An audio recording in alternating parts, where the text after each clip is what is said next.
Hello viewers and welcome to another session of Autodesk Civil 3D 2022.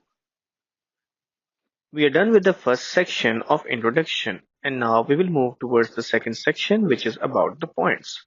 So today we will see the creation of different type of points in Autodesk Civil 3D 2022.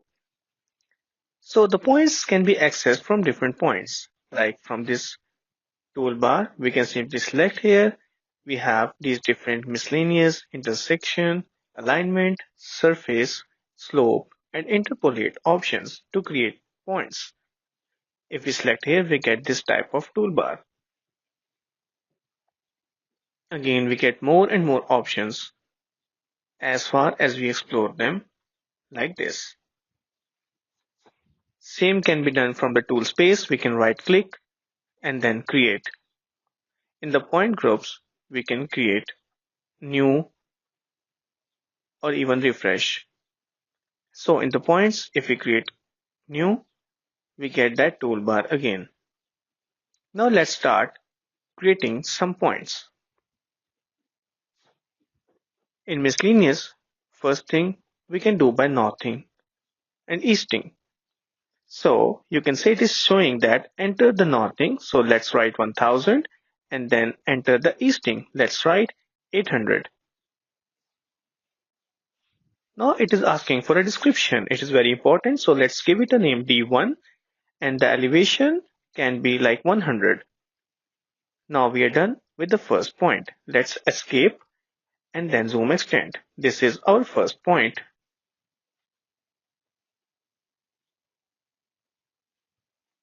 Now, the second thing is we go back to the points and then the miscellaneous option.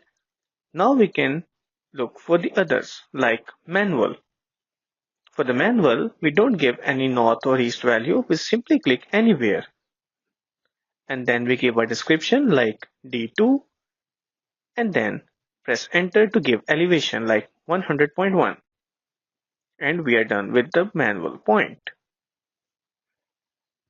Now let's go back to the points and look for some other option. Like for instance, we choose this azimuth. In azimuth, first we have to give a starting point.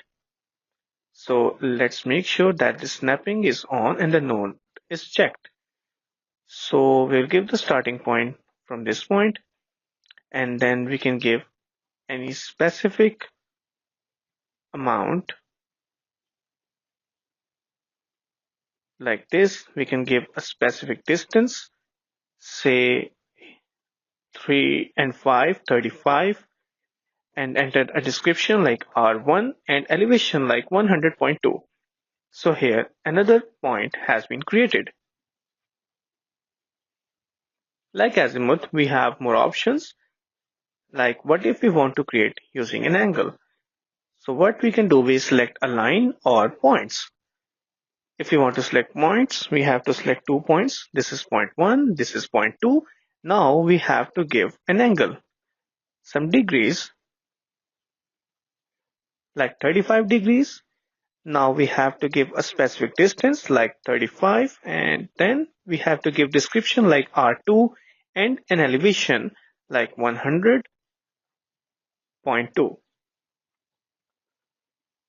Now we have created another point. Let's escape from here. We saw another way. It was using the line. So the angle point can be drawn using a line reference. So we'll go back to the points, miscellaneous, and then angle. Now we already have a line, so we can click on line this time. Instead of points, we can click on line and it has already taken the 2 points. All we need to do is give a specific angle.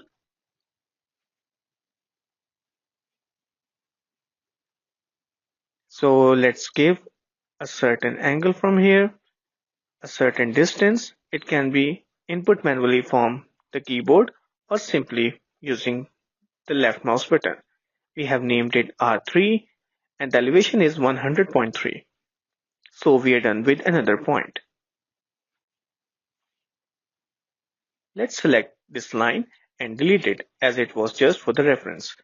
So you have seen there are different type of points and we cannot see all of them one by one in this session.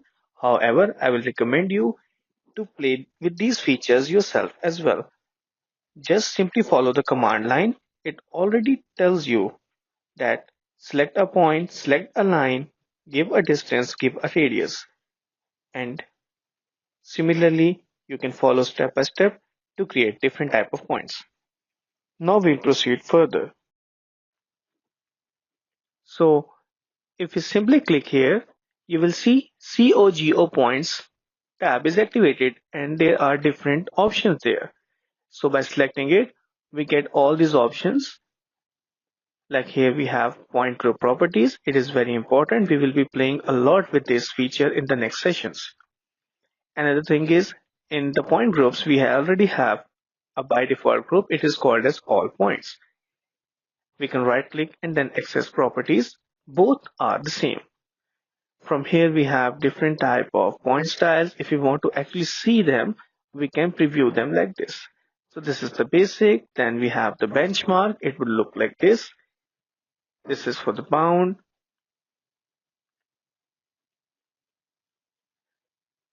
I recommend using STA. So let's click on OK.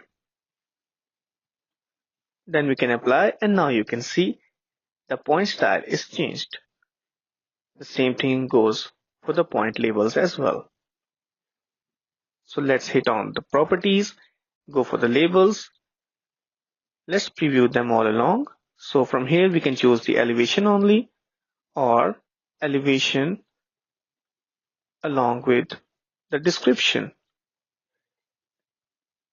So let's apply and now you can see the elevation and you can see that description like D1, D2, R1, R2 and R3. We can scale like this. On 1:100 it is too small. In 1:1000 it is quite clear and readable.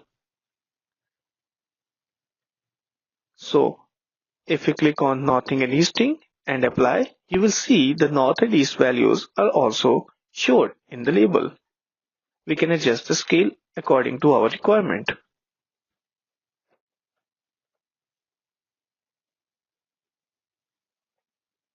So these styles can be changed accordingly. The point style and the point label both can be used accordingly. So let's save the file on the desktop. We can name it as lecture 4. Once the file is saved, we can simply press on this cross icon to close it and then save the session. So this was all about the session. I hope that you have understood the very basic concept of creating the points.